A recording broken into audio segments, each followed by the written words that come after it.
from the Sports Flash Sports Desk.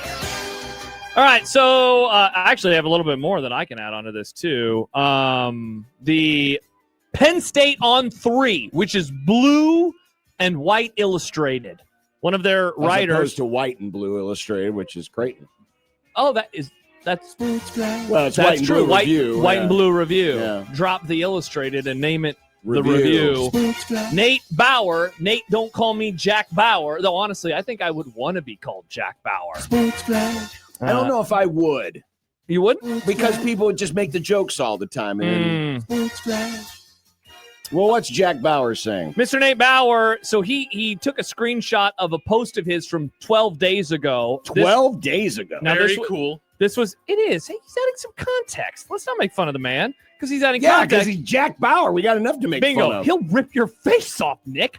So Jack Bauer, in the screenshot, it was mentioning Curt Cignetti because that was when he signed the extension. It said Curt Cignetti is the first domino. People that want to keep their head coaches are going to put big contracts in front of them in the coming days, and that's going to be interesting. So he just took a screenshot of this and shared it within the last few minutes. My anticipation is that Matt Rhule will soon be impacted by this. And so there was a response from one of their readers. Are you under the impression that Rhule would be accepting this potential extension? And he says, I am under that impression. I was just told, as I am now asking around what in the world is going on, that I am hearing from a source that Dannon is currently working on a contract extension to keep Matt Rhule at Nebraska. So that is where I don't know who their sources are, but I'm guessing that that's now starting to get out into the world. Tyler Donahue, who we've been following a lot on the Penn State 24/7 site, did have an update today to his coaching search. Here's what he wrote about Matt Rhule, and this was updated as of this morning. Yes, there are some supporters of a Rhule regime in State College, but there's really no indication right now that Penn State will sprint to make that happen. We've gathered that engagement with other candidates currently takes precedence. Still would not cross him off the list here until Penn State actually reaches the finish line with someone else. So it sounds like, I don't know if he is hearing the same things as the On 3 source, Mr. Jack Bauer, is saying. But it does seem like there is some momentum towards Rhule staying versus going. I'm a little disappointed he didn't call it the Rhule regime. It was right there. Condense. Sure. Why not? Though it's, as I have said before, as I said at the beginning of this process, the way Rhule made it sound the day after all this stuff blew up, 2 Mondays ago. I mean, he really went hard in the paint about changing behaviors, changing spending behaviors, changing donation behaviors, basically saying we got to have more in NIL. And my belief has been that a new contract in front of Matt Rhule, which is usually the motivation to end these things, is not the foremost thing on the map, based on what I hear Matt Rhule say. That I would gather, he would rather have more assurances that Nebraska and its boosters and its NIL supporters are coming to bat to get the players more money than it is necessarily for Rhule to get more money. Not that Rhule can't be motivated by money, but it just sounded like, because he really, really went as hard in the paint as I've ever heard a coach go without just flat out saying, we don't spend enough. Because he really went, he went out of his way to go into that soliloquy about NIL and changing behaviors. And he even mixed the stadium project in there. Yeah, for sure. And so so what I'm saying is, if these reports are true, and we don't hear about something more with NIL, I would be surprised. No, so I would too. I'm guessing if they get it locked and loaded, my guess is that is a part of the package. And you almost wonder if the announcement of a coaching extension is less about Matt Rhule getting paid more money and more to just show, he is not leaving. And then let's figure out the other stuff next. Sure. Like that's what I because that's the difference here, right? I mean, Nebraska can't, I'm using air quotes, exceed the 20.5 rev share. That's the only thing that technically Nebraska can control. Mm-hmm. All the other stuff, the $40 million rosters, that's all made possible mainly because of NIL, third-party NIL. And so it's really not something that Dannon can either admit to or do anything about directly. Troy Dannon just can't wave a magic wand and say, magic spoon, $40 million roster. He's got to have the donations first. 1890's got to have the donations first. They've got to have those commitments first. Well, and I know that that's been happening over the last couple of weeks behind the scenes ever since the press conference, that has been, trying to get, they've been doubling their efforts. trying to get some of that, that money involved. And so, like, I think if you are doing this, if you are Nebraska and you're doing this, it's less about, and who knows, but I could be wrong, right? And maybe they make an announcement. It's like, and Rhule's getting a huge raise. Like he has escalators already built into his contract, yes, right? So like, he doesn't need that. Now, I'm not going to tell somebody what they are or aren't worth, but I think why you would do this. Why would Nebraska do this, right? Like I just got an email from listener John. An extension for a 500 coach is an absolute joke. This is not how you become a better program. This is how you look like a desperate loser. Like I can't convince, if you don't like Matt Rhule at Nebraska, like I understand. The reason you do this though is to just essentially say he's not going to Penn State. Leave us alone. We want to focus on November football in Nebraska. And like, again, you don't have to like that. And if you don't, I want to hear from you, honestly. But I think that's why you do that as a program, is that you want the focus now to be on your team. And you want, look, if they want Matt Rhule at Nebraska, they want Matt Rhule at Nebraska, right? Like that's their prerogative. I understand why Troy Dannon wants him. I understand why he doesn't want Matt Rhule to leave. They've had a nice year 3. They're on their way towards another bowl game. And there's, in theory, a lot in front of them, as we're, going to talk about at some point today. So I understand why they would want to get it locked up before the end of the season. I understand why they don't want it dragging out another month. So I saw this discussed, or heard this discussed last week, where it was like, is there a world where Dannon knows what Rhule is going to do? Like, is that out there? I think it might've been Sam McEwen and Evan Bland discussing it. Like, is there a world where he told him already, I'm not leaving? And so Dannon knows that, or is there a world where he told him, I am leaving, and Dannon knows that, and then they're kind of operating, doing all the other stuff?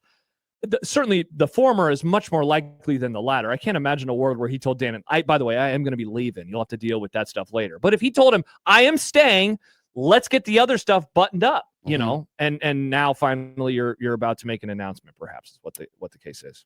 By the way, another source just confirming again that there are conversations that is happening right now between Nebraska and Troy Dannon and Matt Rhule.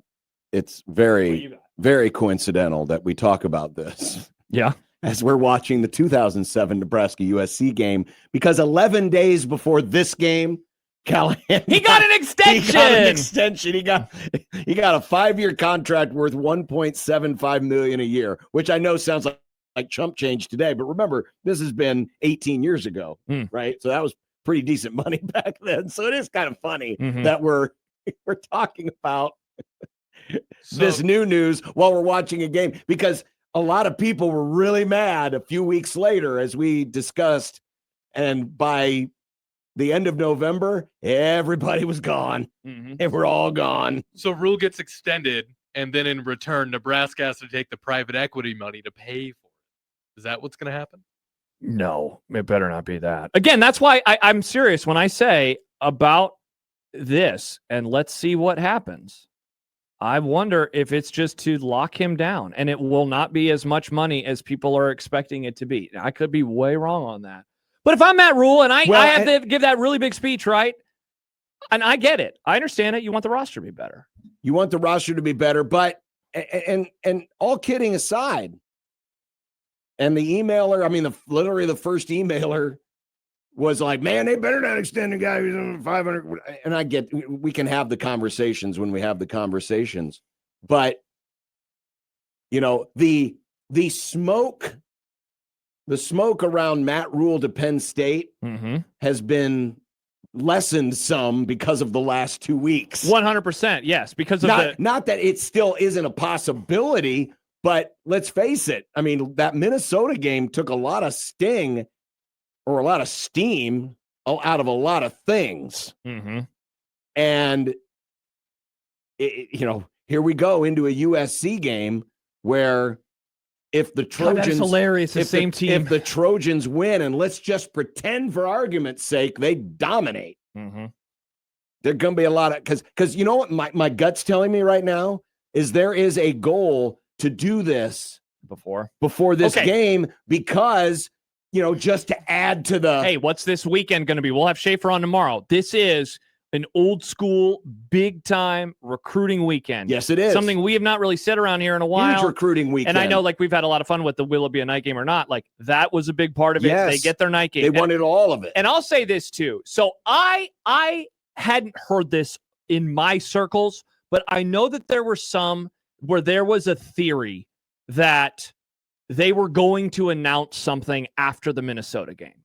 That was something that they were hoping to do. Now, again, part of this was a theory, but now what I'm hearing today makes me wonder if the timing, maybe it just didn't work out and maybe they hadn't agreed on all of the particulars. But I heard that over the weekend, that going a previous week, that had been something that had been kind of people were circling about. So I don't know if that was true or not, but if you're going to lock this down, right? You want it done before the season. You don't want this to dip into 3 weeks or 3.5 weeks from now. All right, you don't want it that week. Let me throw something out for you. Okay.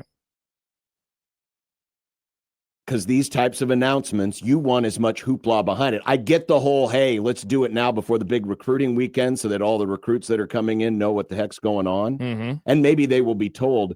But is this something where if they are either very close or they have an understanding or they have a new agreement, that they wait until a good time to publicly announce it? So in other words, they give themselves the opportunity, if USC were to win this week, that you don't announce it, that they wait until after something else. So here's why, it's a good theory. Which is weird to say, because let's say they're sitting on it a while and they do lose it to UCLA or USC, mm-hmm. and they lose to UCLA, and then we go to the idle week before Penn State. Mm-hmm.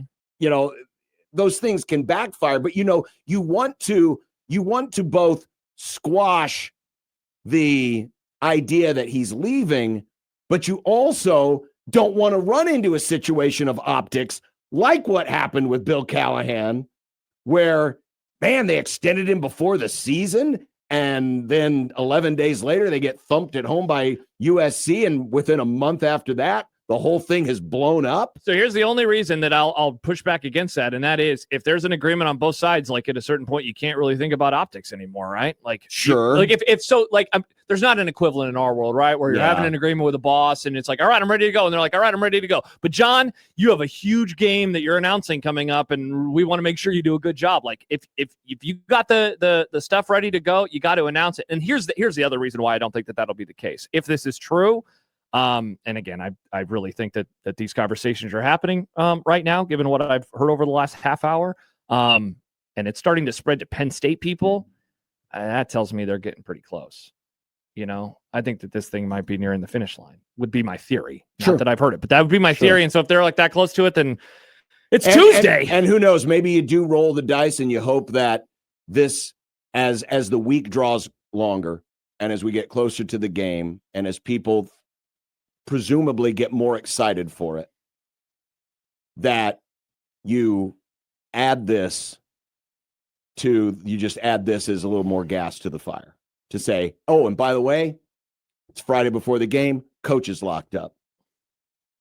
Yeah. They did that with what's his name out at Indiana? What's Signetti, didn't they? But remember I hate to keep bringing up these bad things, but I'm sorry, that's the only thing we have. Remember the surprise Scott Frost extension before the Wisconsin game? Now that was stupid, though. That was I know it was, but I'm just saying we don't have and I bring these things up only because they're the only recent examples that we have. Not that Matt Rhule equals Bill Callahan, not that Matt Rhule equals Scott Frost, not that Matt Rhule is going to fail here. I still think he's a heck of a coach. I really do. But unfortunately, we do have, just like we have a scarred past with close finishes and bad results, there's a scarred past of contract extensions that blow up in Nebraska's face spectacularly within weeks or months of the signed said extension. Mm-hmm. So that's all I'm saying. But I mean, if it's getting to Penn State people now, correct. I think we're going to hear something by the end of the week. Unless, I mean, the other thing, right, about that, if it's getting to Penn State people, you wonder if it's, I mean, I always am wondering how much of this is a back and forth, a leverage play, and we've been wondering about that too. But yeah, I mean, certainly you would tend to think that that's the case. But you're right. Like, I mean, it's wild that there was a contract extension 18 years ago, a couple weeks before a big game against USC. The Frost one was dumb. That was dumb in the moment. We all knew it was dumb. It was. Like, look, and he was only in year 2. And he was a losing coach. Like, at least in this case, and Callahan, was anybody asking for Callahan? No, like those were the Callahan even one. That one made some sense because, again, you were coming off of 2006. But why not just do it, in the summer, right? Like those were vanity plays. In my opinion, they were vanity absolutely plays. They were. This would be we are ready to stem the tide of, like, there's a good this is different because in those circumstances, no one was really coming after Frost. No one was really coming after Bill Callahan. But theoretically, someone is coming after Matt Rhule here. Yeah. So it is different in that sense. So you do have to act differently. Yeah, Steve writes on Twitter, regarding an extension, I'm still not convinced that Rhule is the guy. I'm not convinced that he isn't. I really would like to see all the distractions end, though. And, like, in a way, like, it does that, and not in a way. It would do that. Why do you think these outlandish contracts happen in the first place? It's a lot of it's generated because of mere speculation that a coach might leave. And that's why we get these large and very one-sided contracts. Mm-hmm. So I would brace everybody, whether you're pro or anti a Matt Rhule contract extension, that whatever it is going to be likely is going to come out much better for Matt Rhule than he had previously. And we'll put Nebraska on the hook for a larger cash sum should things go south, because that's how all of these things always go. And as you pointed out, I mean, there's a world where, let's go beyond Saturday, John. There's a world where it goes south Saturday, and they could lose to UCLA, and they could lose to Penn State. They could lose to Iowa. I mean, like, every game is winnable and every game is losable. Like, I'm not predicting that. I'm just saying, like, there's a world where this could get announced this week, and it blows up in their face to a degree that we have never seen before around here. Well, we have. Yeah, I guess. Yeah, you're right. You're right. 2007. Big Red Game Plan writes, I think his contract is good enough. Let's see how it performs. I know that makes way too much sense. And, like, look, I understand that. And I understand anyone who's like, this is stupid. Why would you give him more years? You don't need to. He hasn't proven enough to get him. And I think it's what Steve says. I really would like to see all the distractions end, though. And if there's also the component of, and we're going to do X, Y, and Z to continue to make Nebraska a better That's why program. I would say I would be stunned.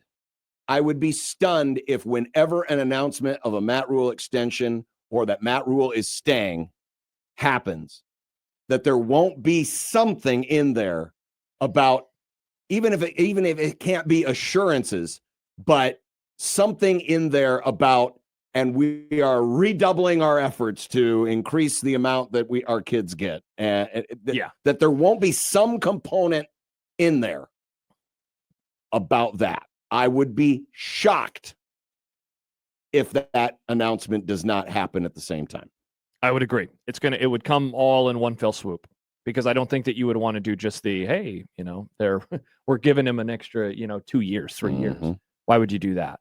Unless there's also going to be, and we're going to do X, Y, and Z for the roster too.